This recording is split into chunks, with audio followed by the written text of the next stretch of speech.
Hi friends, இன்றைக்கி நம்ம 11th புக்கில் இருக்கிற புறநானூறு டாபிக் பார்க்கலாம். முதல்ல பாடல் பார்க்கலாம். உண்டால் அம்ம இவ்வுலகம் இந்திரர் அமிழ்தமே ஆயினும் இனிது என தமியர் உண்டலும் இலரே முனிவிலர் துஞ்சலும் இலர் பிறர் அஞ்சுவது அஞ்சி புகழ் எனின் உயிரும் கொடுக்கவர் பழி எனின் உலகுடன் பெயரினும் கொள்ளர் அயர்விலர் அன்னம் மாட்சி அனையர் ஆகி தமக்கென முயலா நோந்தால் பிறர்க்கென முயலுனர் உண்மையானே. இந்த பாடலை இயற்றியவர் கடலூர் மாய்ந்த இளம்பெருவழுதி. இந்த பாடலில் பார்த்தீங்கன்னா லாஸ்ட் வரிகளும் முதல் வரிகளும் பாருங்க ரிலேட்டபிளா இருக்கும். தமக்கென முயலா நோந்தால் பிறர்க்கென முயலுனர் உண்மையானே, உண்டால் அம்மை உலகம் இந்திரர் அமிழ்தமே ஆயினும் இனிதென தமையரும் உண்டலும் இலரே முனிவிலர்.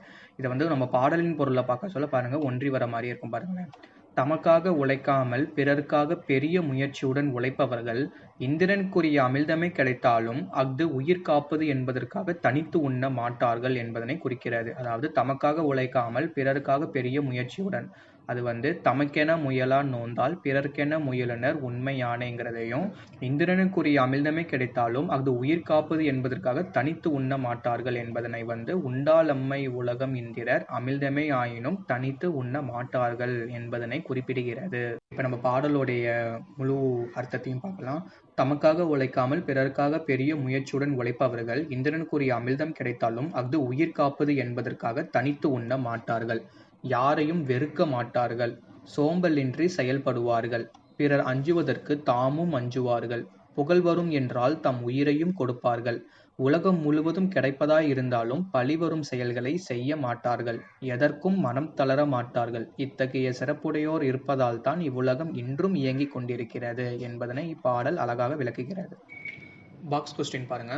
பேராசிரியர் ஜார்ஜ் எல் ஹார்ட் என்பவரால் Purananuru The 400 Songs of War and Wisdom, an anthology of poems from classical Tamil, The Purananuru என்னும் தலைப்பில் ஆங்கிலத்தில் மொழிபெயர்க்கப்பட்டுள்ளது. G.U. போப் புறநானூற்று பாடல் சிலவற்றை Extracts from புறநானூறு and புறம்பொருள் வெண்பா மாலை என்னும் தலைப்பில் ஆங்கிலத்தில் மொழிபெயர்த்துள்ளார். இல்லை ரீசெண்டாக குரூப் 4 கொஸ்டினில் கேட்ட கொஸ்டின் இது. The 400 Songs of War and Wisdom ங்கிற கொஸ்டின் ரீசெண்டாக நம்ம குரூப் 4ல கேட்டிருக்காங்க. ஜார்ஜ் எல் ஹார்ட் தான் அவர். நெக்ஸ்ட் பாருங்க. சுவடிகளில் எழுதி பயன்படுத்தப்பட்டு அழிந்து போகும் நிலையில் இருந்த புறநானூற்றின் பல சுவடிகளை ஒப்பிட்டு ஆய்ந்து பயன்பெறும் வகையில் உவேசா 1894 ஆண்டு முதலாக அச்சில் பதிப்பித்து வெளியிட்டார். ஸோ புறநானூற்றை முதல் அச்சில் பதிப்பித்து வெளியிட்டவர் தமிழ் தாத்தா உவேசா 1894. புறநானூறு 8 தொகை நூல்களுள் ஒன்று. புறத்திணை சார்ந்த 400 பாடல்களை கொண்டது. புறம்பாட்டு என்றும் வழங்கப்படும். அகவற்பாக்களால் ஆனது. புறநானூற்று பாடல்கள் சங்க காலத்தில் ஆண்ட அரசர்களை பற்றியும் மக்களின் சமூக வாழ்க்கை பற்றியும் எடுத்துரைக்கின்றது. ஸோ புறநானூறு அகநானூறுக்கும் என்ன டிஃப்ரெண்ட் அப்படின்னா, புறநானூறு அரசர்களை பற்றியும் மக்களின் சமூக வாழ்க்கையை பற்றியும் எடுத்துரைப்பது புறநானூறு. அகநானூறு எதை பற்றி சொல்லுது அப்படின்னா, 8 தொகையிலே அதிகமாக வரலாற்றை பற்றி குறிப்பிடும் நூல் அகநானூறு. ஸோ பாருங்க, புறநானூறு அந்த காலத்துல வாழ்ந்த அரசர்களை பற்றியும் மக்களின் சமூக வாழ்க்கையை பற்றி குறிப்பிடுவது புறநானூறு. அதே அகநானூறு 8 தொகை நூல்களுள் அதிகமாக வரலாற்றை கூறும் நூல் அகநானூறு. அடுத்து இந்த பாடலை இயற்றிய கடலூர் மாய்ந்த இளம்பெருவழுதியை பற்றி குறிப்பிட்டிருக்கிறாங்க பாருங்க. பாண்டிய மன்னருள் பெருவழுதி என்னும் பெயரில் பலர் இருந்தனர். ஆயினும் அரிய பண்புகள் அனைத்தையும் தம் இளம் காலத்திலேயே பெற்றிருந்த காரணத்தால் அக்கால மக்கள் இப்புலவரை இளம்பெருவழுதி என்று அழைத்தனர்.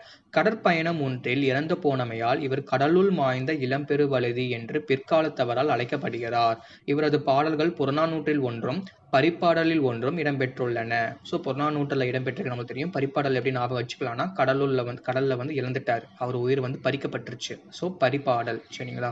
நெக்ஸ்ட் இந்த பாடலுடைய வரிகள் எப்படி ஞாபகம் வச்சுக்கலாம் அப்படின்னா, இந்த புறநானூறுடைய பாடலுடைய பொருள் நம்ம நல்லா தெரிஞ்சுக்கிட்டாலே பாடலுடைய லைனை அழகாக நம்ம வாசித்து அதுக்கான அர்த்தத்தை புரிஞ்சு நம்ம ஈஸியாக இந்த பாடலுக்கான வரிகளுக்கான ஆன்சர் புறநானூறு அப்படிங்கிறத ஈஸியாக போட்டுக்கலாம். பாடலுடைய பொருள் தான் நம்மளுக்கு ரொம்பவே முக்கியமானதாக இருக்குது. அதாவது டெய்லியும் அந்த பாடலின் பொருள்களை ரீட் பண்ணிகிட்டே இருந்தீங்கன்னா உங்களுக்கு ஆட்டோமேட்டிக்காக ஞாபகம் வந்துடும் எக்ஸாமில், இந்த பாடலுக்கான வரிகள் புறநானூறு வரிகள் அப்படின்ட்டு. இருந்தாலும் நம்ம இந்த பாடல்களில் சில கீவேர்ட்ஸ் இருக்குது, அதை வச்சு நம்ம ஈஸியாக கண்டுபிடிச்சிடலாம். எப்படின்னு பாருங்கள். ஃபர்ஸ்ட் லைனில் உண்டாளுங்கிற வார்த்தையும், செகண்ட் லைனில் அமிர்தம், தேர்ட் லைனில் திரும்பி உண்டலுங்கிற வார்த்தை வருது. ஸோ மூன்றுமே உண்ணுவதை பற்றி குறிப்பிடுகிறது. அமிர்தம் உண்ணுதல் அந்த மாதிரிங்கிற வார்த்தையை குறிப்பிடுகிறது. இந்த மாதிரி வார்த்தைகள் புறநானூறு. அடுத்த 3 லைனில் பாருங்கள். துஞ்சுவது, அஞ்சுவது, துஞ்சுவதற்கான உயிர் கொடுக்குவது, அஞ்சுவதை வந்து கொல்லுவது. அந்த மாதிரி ஈஸியாக நம்மளுக்கு ரிலேட்டபிளாக வருது பார்த்தீங்களா? ஸோ துஞ்சல், அஞ்சுவது, உயிரும் கொடுக்குவர். அடுத்த லைனில் வந்து கொல்லலர், கொல்றாங்க, பழி எனினும் கொல்றாங்க அப்படின்னு நம்ம வந்து ஞாபகம் வச்சுக்கலாம். இந்த லாஸ்ட் 2 லைன் ரொம்பவே அற்புதமான லைன். இது நமக்கு மறக்கவே மறக்காது என்றைக்கும். தமக்கென முயலான் நோந்தால் பிறர்க்கென முயலர் உண்மையானே. புறநானூறு. கடவுள் மாய்ந்த இடம்பெறு வளரி. ஸோ இன்றைக்கி நம்ம புறநானூறு டாபிக்ஸ்லேருந்து கொஞ்சம் பாயிண்ட்ஸ் பார்த்தோம். பாடலுடைய வரிகள் பார்த்தோம், அதனுடைய பொருள் பார்த்தோம், புறநானூறுடைய குறிப்புகள் பார்த்தோம். ஸோ இது வந்து உங்களுக்கு யூஸ்ஃபுல்லாக இருக்கும்னு நம்புகிறேன். அடுத்து 500 டாப்பிக்கில் உங்களை சந்திக்கிறேன் ஃப்ரெண்ட்ஸ். தேங்க்யூ.